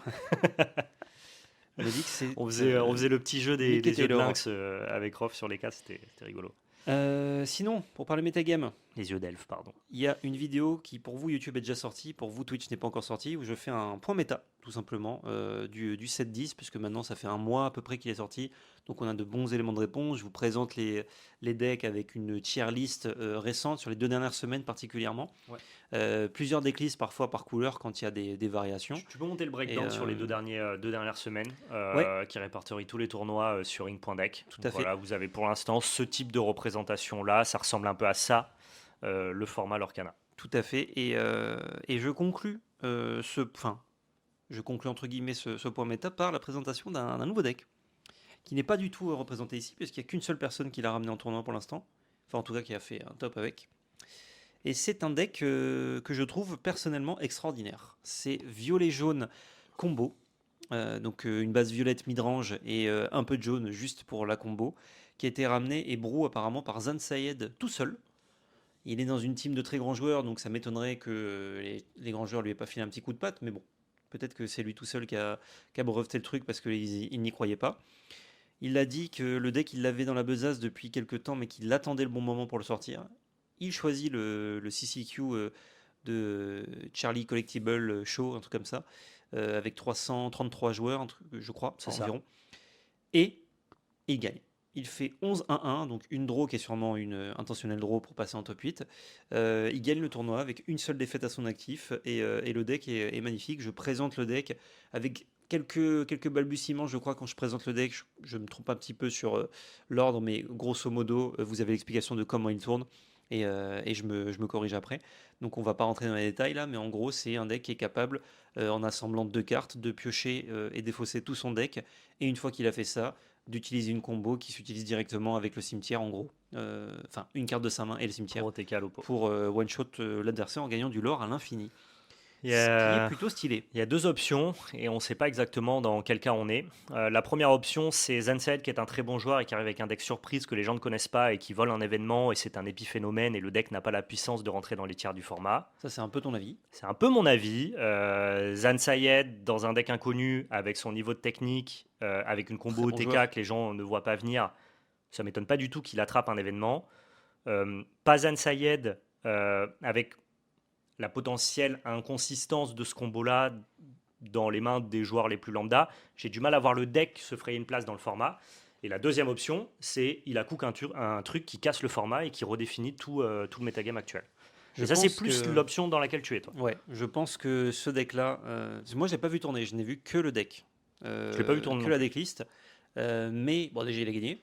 Donc, forcément, c'est le Je jeu vois du bien crédit. comment son deck éclate EPS. Pour le Et coup. je trouve que tous les decks non bleus, pas assez agressifs, ne peuvent pas gagner contre ce deck-là. C'est juste parce qu'on n'interagit pas dans l'Orcana pendant le tour de l'adversaire. Donc ça déjà, ça fait une force évidente du deck.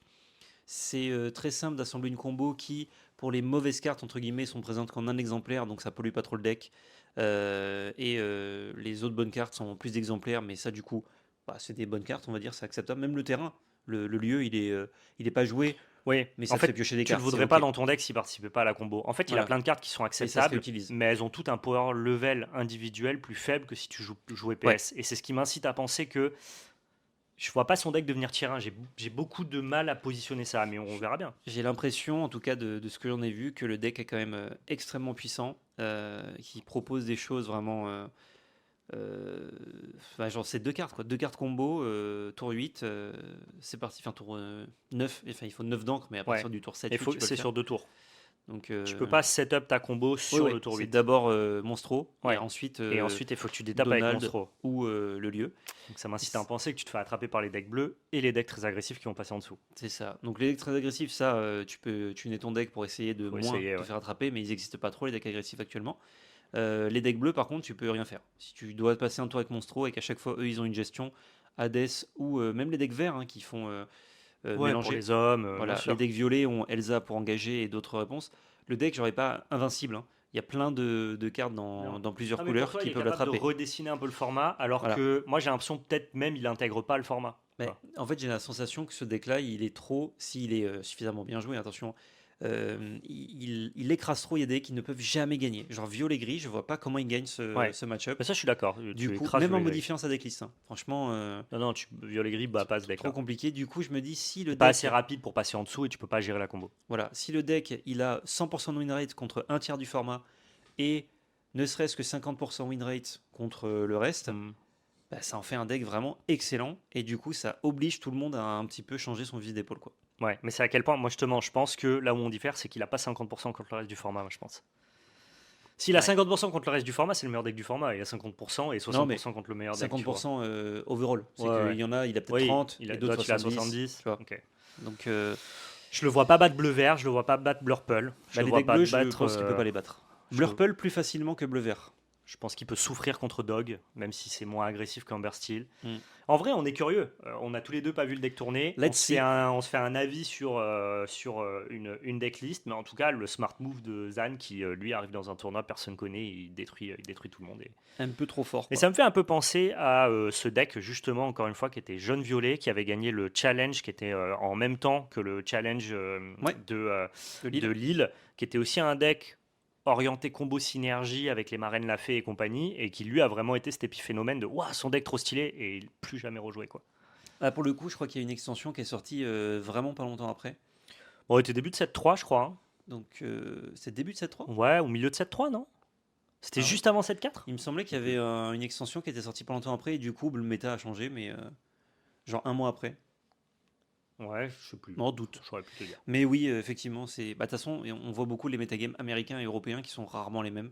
Ouais. Pas beaucoup de différence, mais les decks attendus, les decks représentés sont pas les mêmes. Ce Donc, serait très marrant qu'il ait cook le nouveau tir 1 du format, ce qui avait été le cas quand il avait gagné le DLC Challenge Ouais. le DLC pardon, Avec à Las Bucky. Vegas avec Bucky. Tout à fait. Donc Tout à fait, Zan tout à Sayed, Meta Breaker, Ouais. Meta Former même. Meta Definer. Ouais. Le boss. Petite belle carte.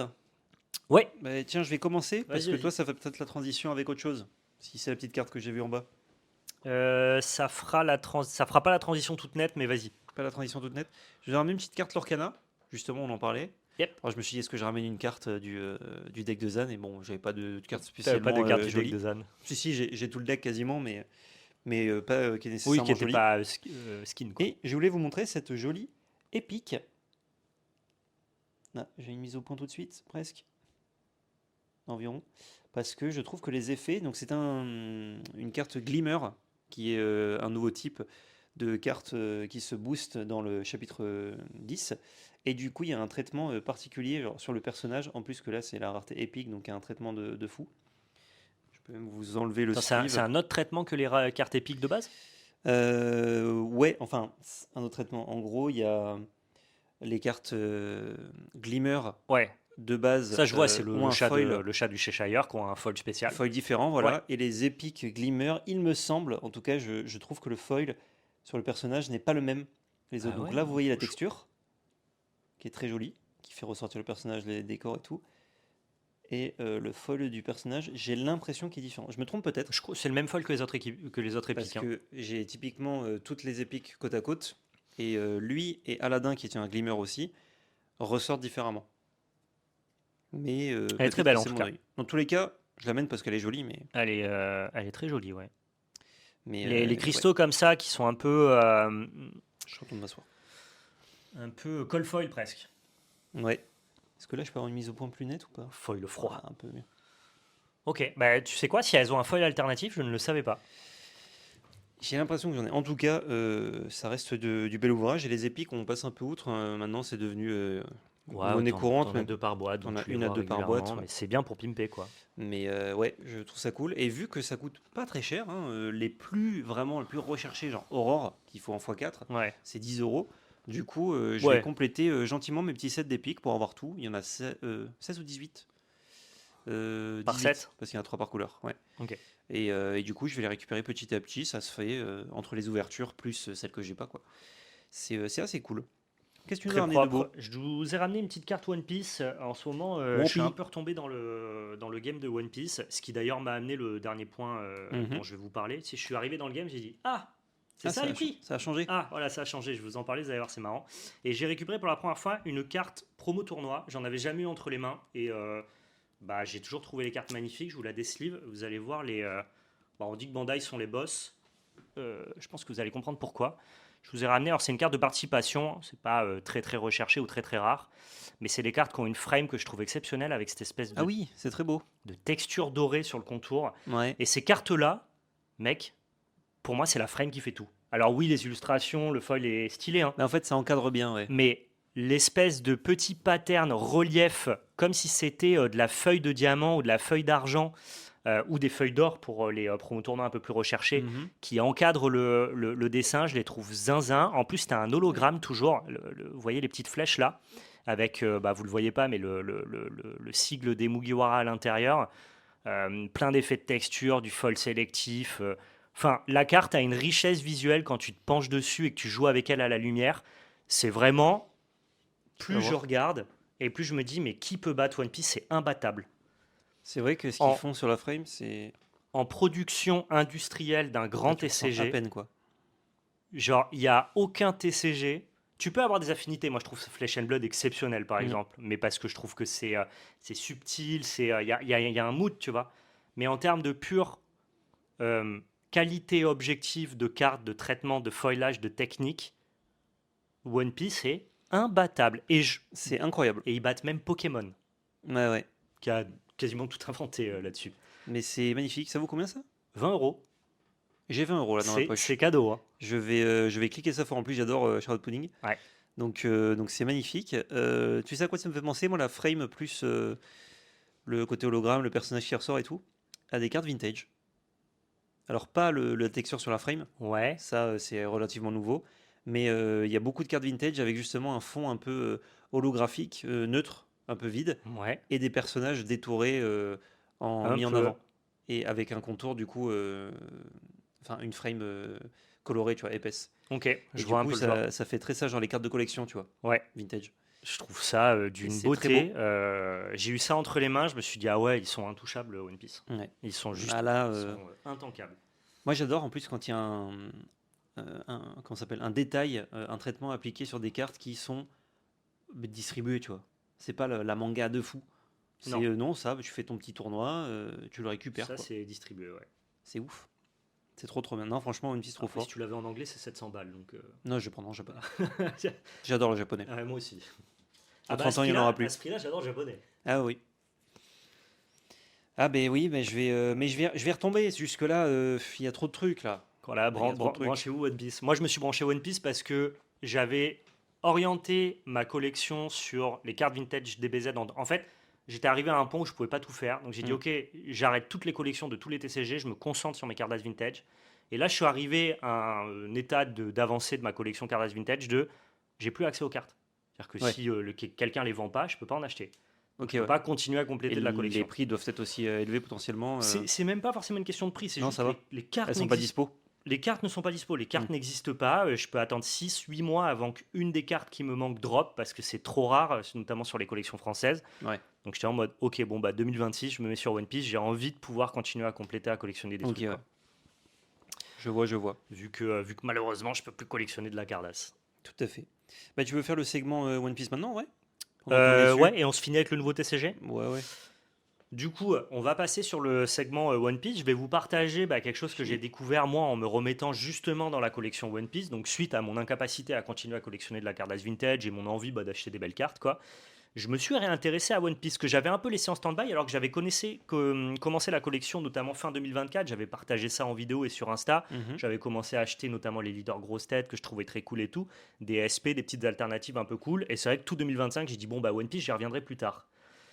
Quelle ne fut pas, quand j'aurai fini mes Cardass Vintage notamment, quelle ne fut pas ma surprise de me dire que j'y suis revenu trop tard. Ah, Peut-être même. moi je sais, j'étais pas au courant de tout ce que tu vas dire. C'est une folie. En gros, les prix de One Piece sont en train d'exploser aux États-Unis, mais d'une force, je pense que vous n'avez pas idée.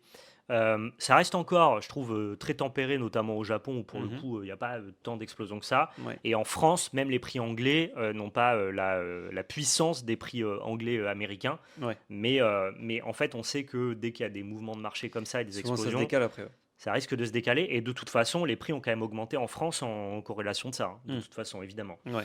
Et donc, je peux vous prendre quelques exemples sur TCG Player. TCG Player, c'est la marketplace américaine. C'est le card market des Américains. Tu peux nous montrer, par exemple, les prix des cartes OP13. Ok. Donc là, mettez sur pause peut-être. Regardez le prix des cartes OP13.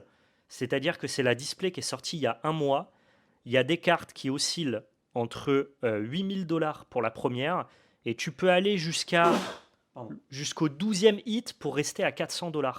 Donc on a une display qui est sortie il y a un mois où il y a plus de 10 cartes qui cotent 500 $ ou plus. 500 $. 500 $. Le prix d'une case de OP13, c'est 3000 $. Une caisse, c'est 12 boîtes. C'est 12 boîtes. Donc on est à 280-300 $ la boîte pour une boîte sortie il y a un mois. Donc on est presque de l'ordre de la spéculation sur ce genre d'item-là. Je te laisse nous montrer le prix d'une case OP9. OP9, c'est sorti il y a un an. C'était notamment pour fêter les 2 ans du manga. Alors, c'est CLOP. Ah, CLOP, ouais, je l'ai. Le prix d'une case OP9, c'est 5499 $. Vous avez la courbe en bas. La courbe en bas, c'est pas une courbe sur 2 ans. Hein. C'est la courbe depuis le mois de septembre. Putain. Donc c'est-à-dire qu'on est explosé, on est sur du plus 100-200% en 2 mois. Oh, vache. Quelqu'un qui fait un buyout ou... Je pense pas. Je vais te dire quelles sont d'après moi les raisons. Les raisons de tout ça. Je vous prends un autre exemple, une carte qui est très appréciée du TCG, la Boa mythique SP du set OP4. Voilà, qui est une carte qui maintenant cote. C'est une simple SP, ça cote le prix d'une manga. On est sur 500 $ en moyenne. Et c'est une carte que tu as potentiellement dans une case, quoi. Ouais, c'est une SP, quoi. Ouais. C'est plutôt classique. Moi, j'ai acheté ça à l'époque 100 balles, quoi. Et c'était le prix d'une SP normale. Ouais. La Boa SP, tu sais, magnifique de OP9 avec le fond un peu... comment ils appellent ce fond-là tu sais, le côté pattern un peu vitraux, tu vois. Tu vois un peu ce fond des spéciales. Ouais, un peu mosaïque. Une Boa Hancock, OP9, 600 $. Ah, mais ça, c'est déjà... Enfin, c'est cher, mais c'est un peu rare, cette rareté. Ça cote déjà des sous. C'est d'une manga, gros.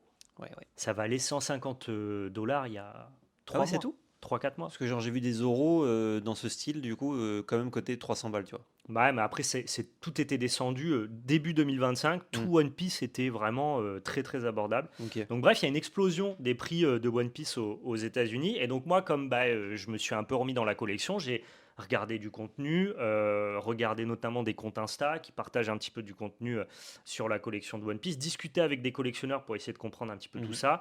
Et je vois plusieurs raisons à la flambée de ces prix. La première, c'est la hype du manga. Je pense qu'en ce moment, on est un peu dans un climax, notamment avec toute l'ère de God Valley qui a quand même vraiment hypé les gens. Ouais. Donc, ça peut être corrélé à ça. Je pense qu'il y a aussi la hype de OP13, cet anniversaire. Je pense que c'est aussi important. Ça redonne de la visibilité et de l'engouement sur le jeu. Je pense que la troisième raison, c'est la qualité des cartes. En fait, petit à petit, on se rend compte que c'est fou malade. Collectionner One Piece, c'est beau, quoi. Genre, ton classeur, c'est dingue. Genre, c'est un plaisir de collectionner One Piece. Ouais, de fou. La qualité des cartes est au-dessus. Mais surtout, et ça je pense que c'est l'effet le plus important qui drive les prix des cartes aux États-Unis, je pense qu'il y a une énorme quantité de collectionneurs Pokémon qui sont rentrés dans le hobby One Piece. Mm. Donc une redirection des collectionneurs Pokémon. Ça, pour Ah, le ils ont coup, mis leur nez dedans. j'en ai discuté un peu avec des gens. Il y a des vidéos aussi sur YouTube qui en parlent un peu. Tu le vois notamment sur le prix de l'explosion du scellé. Parce Mm. qu'en fait, les gars à Pokémon, ils savent que hold du scellé, c'est la valeur la plus sûre. Ouais. Parce qu'à l'inverse, en fait, des cartes, ta population peut augmenter quand les boosters s'ouvrent, Mhm. alors que le scellé, la population ne peut que diminuer. Ah ouais. Donc pour ceux qui sont des spéculateurs, donc qui font de l'investissement avec du TCG, acheter du scellé, entre guillemets, c'est très rare qu'une boîte coûte moins cher que ce qu'elle a pu coûter. Ouais. C'est pas vrai dans des TCG qui subissent moins la spéculation, comme Magic ou comme je sais pas, Star Wars, qui sont des Mhm. TCG qui sont plus des TCG de jeu. Mais dans du Pokémon, par exemple, je crois qu'il n'y a aucun item scellé Pokémon qui coûte moins cher que son prix MSRP. Ouais. Ça n'existe pas, quoi. Avec le temps, tu veux dire, ça monte Ça forcément, ne quoi. peut qu'augmenter. Et donc, bah, One Piece, en tout cas, les collectionneurs qui viennent de Pokémon, si ils ont entre guillemets les mêmes appétences de collection sur Pokémon que sur One Piece, bah donc du coup ils vont acheter beaucoup de scellés, d'où l'explosion des boîtes comme OP9, OP12, OP5. Une display OP5 anglais, Mm. c'est $600. Ah ouais. C'est fou, tu Après, vois. au P5, c'était déjà hype. Ouais, mais tu vois, Ça 200 valait pas ce dollars, prix-là. c'est déjà cher, quoi. Ouais. Je rappelle que c'est $120, je crois, une display One Piece, quoi. Ouais, en dollars, c'est encore moins cher, ouais, de Et on base. n'est pas sur des displays qui ont 5 ans, quoi. Au P5, ça a 2 ans, quand même, mais...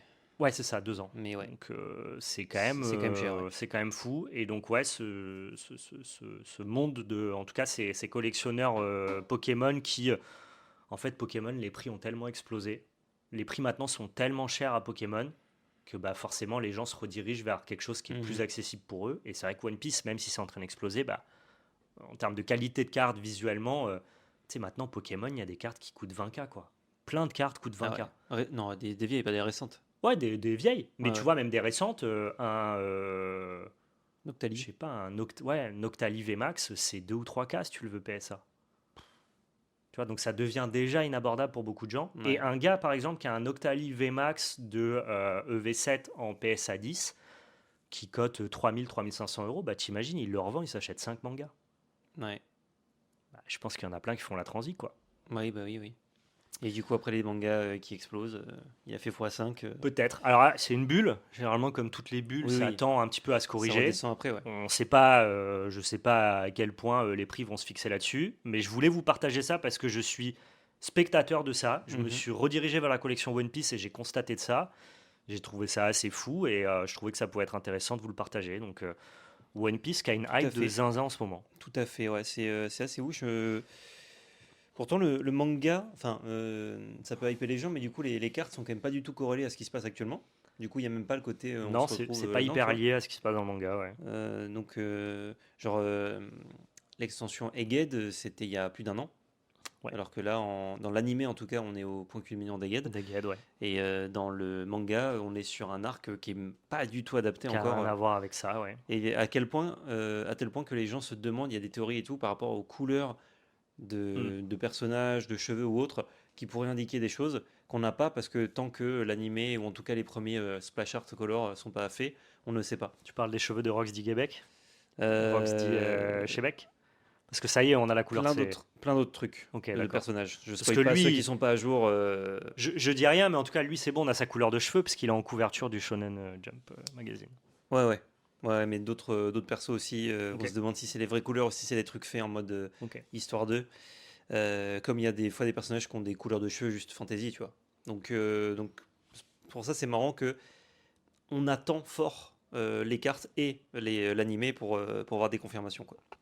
Qui seront pas de suite. Donc voilà, il se passe des trucs sur One Piece. J'ai pas la prétention de tout savoir, tout connaître, hein. Je suis vraiment un néophyte. Je découvre ce game-là. Moi, je collectionnais One Piece fin 2024 et globalement, tout était plutôt abordable. Mhm. Et là, je reviens dans un game où je sens qu'il y a la spéculation, des investisseurs, des nouveaux entrants, Ouais. probablement un peu de Pokémon qui ruisselle dedans. Et si tu veux des cartes anglaises, ça commence à devenir très compliqué. Je trouve que le japonais reste très abordable. Donc si vous Ok. voulez vous faire plaisir pour de la belle carte, Je pense que je vais opter pour ça. Et Full d'ailleurs, Jap. il y a 1 an, quand j'étais au Japon, j'ai pas cliqué de carte là-bas. Enfin, cliqué, pas pris du coup. ouais. Parce qu'en fait, en regardant quelques prix, c'était grosso modo des prix card market. Du coup, je me suis dit, bah, je vais pas en acheter là. Chez moi, je peux les acheter, c'est la même. Sachant que là, j'aurais fait des achats, genre, pas inutiles, mais genre, parce que j'étais sur place, Hmm. alors que chez toi, t'es plus raisonné. Oui, chez toi, tu Donc, choisis vraiment la carte qui te plaît et ouais. tout. Donc, que ce soit là-bas ou même le marché du coup des cartes japonaises en Europe, il est très OK. En tout cas, il y a 1 an, c'était le cas. Donc là, il a dû peut-être augmenter avec Mais en fait, c'est toujours les cartes pareil. de Quand il y a des jeu, tout grosses ça. hypes et Mais des flambées, ça tire tous les prix. ouais, Mais par contre, on n'a pas les flambées qu'on. Tu ouais, vois, si ouais, tu veux une boîte OP13 ça reste OK. française, une boîte OP13 française, c'est prix MSRP. Il y en a encore dispo sur Play-in. Ouais, ouais. Par contre, si tu veux une boîte OP13 anglaise, même en Europe, c'est compliqué. OK, ouais. Ah, le français, c'est moins important, il est souvent plus chassé, plus ouvert, mais là, pas pour One Piece, Il n'y quoi. a que Pokémon qui est un peu l'exception de ça. Il n'y a que Pokémon français Hmm. qui coûte très cher. Mais même sur Pokémon, il y a eu un revirement 2023-2024 où les cartes anglaises, maintenant, elles se sont envolées, Bah, explosées. Parce que pour ceux qui souhaitent revendre leurs cartes, le marché est mondial. oui, bah oui. Bah, c'est Donc, comme Magic, c'est pour ça que les cartes chères, j'essaie de les avoir en anglais parce que. mais il y a eu une période où Pokémon français était très prisé, mais c'est même plus le cas. Parce que moi, justement, quand j'ai collectionné Pokémon 2022-2023, j'ai acheté toutes mes cartes en anglaise. Mhm. Parce que c'était moins Moins cher qu'en cher, ouais. français. Et finalement, bah, maintenant, tout est devenu plus cher. Ouais, ouais. Mais tu vois, l'Orcana, c'est un jeu où globalement les cartes françaises coûtent plus cher. Ouais, mais est-ce que ça va pas s'inverser comme avec Ah, Pokémon? peut-être, mais je veux dire, c'est aussi comme Pokémon, les gens préfèrent Mais le français. si tu parles des cartes de jeu, c'est le cas, mais des cartes de collection, je suis persuadé qu'Elsa Enchantée coûte plus cher en anglais. Ça, je sais pas, j'ai pas regardé, Je te peut-être. le confirme. En collection, en anglais, c'est plus cher. Ah ouais, c'est combien Ouais. les prix? Bah, la dernière fois que j'avais regardé, je te parle de ça il y a 6 mois, 1 an, les Elsa françaises, c'était à 400-500 balles, alors que les Hmm. anglaises, elles, c'était déjà dans les 800 000 euros. Ah oui, c'est genre rien à voir, quoi. Simple au double. Ah ouais, ça c'est fou. Et en japonais? Aucune idée. Je me demande si c'est plus rare ou enfin, plus cher ou moins Aucune cher. idée du prix des enchantées japonaises sur leur canal. Nolo c'est. Voilà Ok. pour le petit point Bah ouais, explosion de collection. c'est fou. C'est logique et en même temps, genre, j'ai l'impression que ça aurait dû être ça One Piece depuis un moment, mais que ça a mis beaucoup de temps à décoller vraiment. Alors qu'aux États-Unis, depuis le 7-1, c'est déjà. C'est déjà Il là. y a En une fait, hype, quoi. C'est déjà cool, quoi. c'est la hype, tu as eu C'est l'engouement joué. des primo-joueurs qui ont fait que les prix ont bien monté, puis Ouais. après tu as eu un petit stagnement qui fait que les prix ont un peu baissé, notamment tout début 2025, mais Mhm. ce qui était peut-être pas si prévisible, c'est à quel point il y a d'autres gros hobbies de collection qui sont venus, donc avec tout ce que ça comporte comme Ouais, ouais, comportement, qui sont venus sur le marché One Piece, et ça c'était plus dur à anticiper, je pense. effectivement. Rapidement, sorcerie gothique. Il y a eu un souci d'approvisionnement pardon, en Europe. J'ai attendu avant de commander. Au cas où justement il n'y a pas de stock, parce qu'après quand tu as commandé annulé, mis de côté, mise en attente, ça peut être relou. Donc je me suis dit je vais voir et si quand ça sort il y a des produits, bah, je clique à ce moment-là, ça changeait rien. Et effectivement quelques jours avant la sortie, plus du tout de produits dispo. J'ai regardé sur Play-in notamment, mais sur d'autres sites aussi. Il y a un seul site là où j'en ai trouvé et du coup comme je connais pas le site, j'ai pas voulu cliquer au cas où. Il faut que je me renseigne un peu avant. Et normalement les produits devraient arriver plus tard. Donc je sais pas quand c'était censé être là dans les d'ici mi-décembre, mais là on est quasi mi-décembre déjà. Ouais. Donc peut-être que ce sera un peu plus tard. Peut-être que j'aurai l'occasion d'en avoir et de vous faire un petit opening peut-être en janvier. Je ne sais pas. En tout cas, c'est le set de l'année, très gros set avec beaucoup de cartes différentes, très plaisant à ouvrir de ce qu'on m'a dit. Et j'essaierai de cliquer quelques boîtes quand je peux. Mais là, actuellement, il y en a plus. Donc, je pense que c'est pas tant que c'est hype, c'est surtout genre. Ils ont réduit les quantités de ce que m'a dit Gargash, et en plus, il y a un souci de faire arriver les boîtes. Ok. Donc, l'un plus l'autre, ça fait que, bon, bah. Consommateur Il y a sorcerie en Europe, c'est dur, du coup. voilà. Mais à n'en pas douter que ça va arriver parce qu'il y a une scène qui se monte de plus en plus, même proche de chez nous, on va dire, plus ou moins proche. Il y a des petits tournois qui essaient de se mettre en place. Il y a un gros tournoi qui a malheureusement été annulé au Luxembourg, je crois, mais du coup qui avait quand même lieu en Europe. Pourquoi au Luxembourg, je ne sais pas. Mais bon. Un autre tournoi qui doit avoir lieu, je crois, peut-être en France. J'ai un doute si c'est validé en France ou si on ne sait pas encore, mais dans l'année là. Donc Ok. ça bouge. Ça bouge, il se passe des trucs, mais ouais, là, le produit pour la sortie de Gothic, malheureusement, c'est pas ouf. Et c'est apparemment leur plus gros et leur meilleur set, je crois, de ce qu'ils disent eux-mêmes.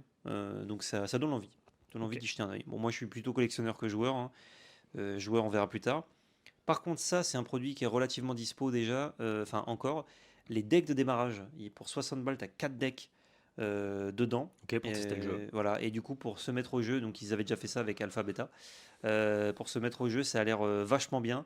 Je sais pas à quel point ces decks-là sont compétitifs. Honnêtement, je ne m'y connais pas du tout en compétition dans le jeu. Mais du coup, un produit qui te propose pour seulement 60 euros, peut-être un peu plus cher maintenant s'il n'y a pas trop d'Aurea Pro, genre 70-80, mais ça reste ok. 4 decks. Donc tu peux tourner, tu peux prêter, genre tu peux faire 2 games totalement différentes en prêtant le deck à un copain Ouais, c'est et ensuite ultime vous pour tournez. découvrir le jeu, quoi. Franchement, c'est assez ultime quoi. Donc ça, c'est un très bon produit, c'est très bien qu'il l'ait fait. Pas de nouvelles du mini set pour l'instant de l'année 2026, bon, on verra plus tard quoi. Ils sont pas pressés, Sorcery, hein, à leur rythme. Non, non, c'est très cool et le rythme est très bien. Un gros set, un mini set, je trouve que c'est top quoi pour la collection. T'as le temps de récupérer tes trucs, Ouais. c'est tranquille. Bon, même si là j'ai envie d'avoir mes boîtes pour justement découvrir Gothic, Ouais. je me dis que si jamais T'as je les ai en regardé déjà un février, peu des unboxings, t'as checké un peu ce non, qui se bah il n'y passait. avait pas d'unboxing encore Ok. dispo. Et en vrai, je me dis si je peux en avoir dans pas longtemps, je regarde rien comme ça, je découvre tout quoi. Ok. Je vais regarder les raretés, savoir un peu Sur les la chase chaîne cards, Multi mais bon, TCG, tu nous partages ça. bien sûr, bien sûr. Et on a un dernier petit truc, un petit visuel notamment. Ouais. Et oui, avec CD Projekt Red qui a annoncé il y a, quand je l'ai vu dans la nuit, c'était il y a 9 heures, donc ça devait être fin d'après-midi hier, à avoir un nouveau TCG qui va arriver, son TCG Cyberpunk 2077, qui inclura Edge Runner également, donc la série Netflix qui a en plus, comme par hasard, une saison 2 qui va arriver, donc ça tombe très très bien. Je vous recommande d'ailleurs au passage de regarder la saison 1, c'est C'est extraordinaire. CD Projekt, donc c'est le développeur de jeux vidéo qui va faire le TCG. Alors non, c'est eux qui le commanditent, on va dire, Ah, d'accord, mais ok. ils le délèguent à Weirdco. Ah, ok, comme il y avait marqué aux manettes avec CD Projekt, je me demandais. C'est Weirdco manette et c'est en fait c'est pas Weirdco qui dit on peut faire un TCG, c'est CD Projekt Red qui dit on fait un TCG et qui Et confie on le confie à à Wardco. Weirdco. Ok. Weirdco, je suis allé voir, ils ont même pas 1000 abonnés Twitter. Le compte a l'air relativement récent ou pas très utilisé, en tout cas de ce que j'ai un peu fouiné. Le nombre d'abonnés, ça veut un peu rien dire, vous allez me dire, mais ça veut dire qu'ils sont pas très connus et populaires. J'ai un peu regardé, apparemment c'est des créateurs de jeux, de jeux, mais leur premier gros projet, je crois que c'est ça. D'accord, ok. Ah oui, ils vont faire leurs preuves Ouais, sur. voilà, je suis allé chercher de l'info sur Twitter, ce qui n'est pas le meilleur réseau pour Oui. ça. Donc Non, mais s'il y avait une hype ou un jeu très connu, tu le saurais. j'ai l'impression que c'est voilà, leur premier gros projet en tout Ils cas n'ont dans pas leur game. designé leur cana, quoi. Non. Ils n'ont pas Donc, designé Magic, ils n'ont pas designé un non. gros TCG avant, ils n'ont pas Voilà. designé un gros deck builder. J'ai pas vu en tout cas. Ouais, Et dans ok. leur bio, c'est pas écrit. Donc bon, Ok. mettez-vous à la page si c'est le cas. C'est pas d'annonce. Il y a un gros article IGN, mais en fait c'est une interview avec Weirdco que j'ai feuilleté vite fait, mais bon, il était presque 2 heures du mat quand je disais ça, je sais comme ça. Donc j'ai pu louper des infos, mais en gros, il parle plutôt du projet, comment ils en arrivent là et tout. Il parle pas vraiment du TCG, mais il montre 7 cartes. Là, je vous en ai, enfin 7 SEPT. Là, je vous en ai pris une. Alors le cadre jaune, c'est juste le fond choisi pour détourer la carte. Hein. Ouais. C'est pas la frame qui est jaune. En Sinon, vrai, why not, hein. Ouais, Pokémon vibes. voilà, bon, ça marchait pas trop. Je trouve ça joli niveau des dessins. Vibe un peu Stranger Things, d'ailleurs, je trouve, dans cette artwork-là particulièrement. Alors, dans l'illustration très Stranger Things, Mm. je vais pester un peu parce que je trouve que la frame est pas assez présente. Voilà, on est sur Mais- du full art, quoi. Ça montre, en fait, ça colle très bien avec Cyberpunk parce que normalement, c'est des espèces de un HUD un peu numérique Ça marche bien. qui colle en fait à D'accord. la vision que tu as dans le jeu. Donc je trouve que c'est le jeu qui s'y prête bien, c'est justifié. Oui, non, mais bien sûr, il y a une espèce de flavor à ça. Oui. Mais quand tu as mis la Mais- carte, par exemple, tu sais, tu me drops les images pour que moi je puisse Ouais. les intégrer au podcast. Quand tu m'as droppé l'image, j'ai dit, oh, c'est un skin Magic. Tu sais, j'ai pas vu que tu avais modifié le podcast. J'ai juste vu que tu avais droppé une carte. J'ai Oui, dit, tu t'es dit, ça c'est doit Marvel être une carte de Super-Héros. Marvel Super Héros. Exactement. Et tu sais pourquoi j'ai dit ça? Parce qu'il n'y a pas une frame qui la singularise. Alors, j'aurais pu vous mettre l'autre version, j'ai pas pensé, mais il y a, je crois, 2 fois la même carte parce que justement, il y a 2 traitements. D'accord. Et je ne sais pas, je n'ai pas vu l'explication. Elle existe sûrement, mais je ne l'ai pas vue. Ce que je veux dire, attention, c'est pas que c'est pas beau, Donc, c'est très joli, mais j'aime bien la frame, moi, qui identifie chaque TCG des uns des autres. Et Ouais. là, elle est un peu légère. Voilà, ça fait un écho apparemment à Mais c'est très joli. d'autres produits cyberpunk qui ont déjà existé. Alors, je sais pas si c'est des produits genre d'une autre licence dans Ok. l'univers cyberpunk, peut-être Netrunner, Ouais. et que du coup ils reprennent un peu ce truc-là en hommage. Mais j'ai vu que c'était pas que c'était choisi, que c'était pas anodin. Donc, Est-ce que ça, let's see. est-ce que ça a le public pour marcher? Alors Cyberpunk est un jeu qui a été très successful, un très Ouais. bon jeu en plus moi je trouve. Qui marche encore hein, aujourd'hui. Effectivement, les gens fans de Netrunner et notamment de ce monde un peu corpo, hacker et compagnie Mm. vont peut-être pouvoir revivre leurs émotions d'époque sur, Ouais. Cyberpunk. Mais est-ce que c'est quand on voit tous les TCG à licence qui se lancent actuellement, Star Wars, Disney, League of Legends, est-ce que Cyberpunk c'est assez puissant pour fonctionner? Je pense que ça aurait pu faire une très bonne collab Magic sur une extension, Oui, déjà. sans souci. Ouais. C'est Fallout tiers pour moi. Je sais pas, je sais pas ce qu'ils vont en faire comme TCG, le rythme de parution, le nombre de cartes par extension, etc. Mais vu que c'est un univers original, donc créé par CD Projekt Red, enfin le thème de Cyberpunk, non, c'est pas eux qui l'ont créé, Mhm. mais cet univers-là, donc 2077 Edge Runner, oui, c'est eux qui le créent, le développent et tout. Si je dis de la merde dans le chat, dites-le moi, hein, mais normalement c'est le cas. Du coup, ils ont beaucoup de place pour faire ce qu'ils veulent. Et en fait, ils ont la puissance d'avoir un univers où tu as de la place pour créer. Ouais. Tu peux du coup raconter un peu ce que tu veux. Et en plus, tu as créé une licence. Donc les gens aiment déjà un peu le Mhm. bail. Et en plus de ça, si jamais ils font des suites, notamment avec la série Netflix là, ou avec des DLC ou juste une nouvelle version Non, du mais je suis jeu, d'accord. Ils ont tous les potards au vert pour lancer un TCG, mais ils n'ont pas la ça se fait. puissance des autres licences, je trouve. Ouais, ils ont la puissance suffisante pour que les premiers sets marchent parce qu'il y a la licence. Ouais. Et ensuite, c'est à eux de faire le boulot. Va falloir nous hook par le gameplay. Voilà. D'ailleurs, review, qu'est-ce qu'on pense de cette carte déjà? Elle est puissante ou pas? Elle Aucune coûte, idée. elle coûte visiblement 5 pour 7 de Aucune might. idée. Ou alors elle coûte 7 pour 5 de might. Et il Non, place ça bizarrement. on va pas casser tous les codes du Oh, TCG quand non, même. quand même pas. Quand même pas. Quoique la might de Riftband, elle est en haut à droite. Hein. Elle est en haut à droite, voilà. C'est vrai. Riftband, Non, ils aiment bien twister les trucs pour qu'on soit perdu. ça, c'est un CCM et une Ça attaque, coûte je 5. te le dis. Ça coûte 5 tout à fait. Ouais, Elle a bloqueur, je connais. ouais, donc ça doit être bien hein, de bloquer. Je t'embête, on Et peut elle pas arrive savoir, ready. ce que ça fait. Mais En vrai, c'est une set de patates pour 5 qui arrive ready et qui peut bloquer. déjà, le texte, on comprend un peu ce que ça fait. Ouais. Donc ça veut dire qu'on sera pas dans un univers trop Ça, complexe. 7-1, c'est une bonne carte. Ouais, et vu qu'il y a bloqueur, j'ai vu sur d'autres cartes qu'il y avait des notions d'attaque et tout. Donc on n'est pas sur une espèce de stats qui te servent pour prendre des bases ou du hacking. Hmm. J'ai l'impression que c'est plutôt des trucs où on Oui, va se cogner. on Quoi. va bloquer, quoi. J'ai l'impression. On verra ben, on bien leur souhaite ce que. On souhaite beaucoup de bonheur. Moi, en tout cas, quand j'ai vu qu'il y avait la licence Edge Runner, j'étais fou. Je me dis, mais je vais me mettre sur la paille pour acheter ces cartes-là. La série, en tout cas la saison 1 qui est sortie. Ça fait partie des meilleurs trucs que j'ai vus en animé de ma vie. Vraiment, c'est extraordinaire. Donc, les cartes qui reprennent David Martinez et autres personnages de la série. S'il vous plaît, ne mettez pas des raretés de fou, impossible à toucher. Faites des trucs Il y aura jolis les comme deux, One je pense. Piece, mais non, mais pour ça, pour cette Ok. licence. Pour le Cyberpunk On est 2077, d'accord est-ce que que vous voulez la série dont tu parles adapte pas du tout l'histoire de Cyberpunk 2117. Il y a des personnages que tu retrouves Annexe, vite ouais, fait enfin, et c'est dans le même univers, mais c'est pas c'est pas la même l'histoire histoire. du tout. Non. Ok. Et je recommande, regardez ça, c'est 10 épisodes, c'est merveilleux, c'est extraordinaire. Et jouer au jeu parce que l'histoire du jeu Et est jouer au jeu, ouais. est très bonne. D'ailleurs, aussi. j'avais fait le tuto du jeu Oui. et je m'étais arrêté en mode bon, je reprendrai après, j'ai pas repris. Mais chaque année, vers Noël, quand on arrive à avoir nos petites vacances, Ah, fait Cyberpunk. je me mets sur un jeu et je le détruis. Ouais. Bah, Cette année, c'est Cyberpunk. Détruit Cyberpunk parce que Cette année, je le détruis. moi qui suis très critique avec les mondes ouverts et qui suis devenu un espèce de puriste à la con à cause d'Elden Ring, bah, Cyberpunk, je le mets pas dans la même sauce que tous les autres mondes ouverts. Il est trop bien. Ça a l'air très bien et en plus, l'univers me parle. Donc je vais juste me régaler à ça ce Noël. Et ça conclut ce podcast. Ouais. Bien, oh, pas si dense en vrai. Ok. Comme d'hab. Dans Souné, on va dire. Dans Souné. On vous fait des bisous. Allez voir le podcast Magic si vous ne l'avez pas vu, qui est sorti sur la chaîne du coup MTG, qui est tout à fait délicieux aussi. On débriefe les Worlds notamment, ainsi que d'autres petites news. Prenez soin de vous. À bientôt pour le podcast d'ailleurs, qui aura bien lieu le 26, si je dis pas de bêtises. Pendant Et les on fêtes. vous streamera du coup le podcast le 24, le jour de Noël, enfin la veille de Noël. Ouais. Et vous aurez votre podcast qui sort le 26, Picobello, avec toujours de l'actu.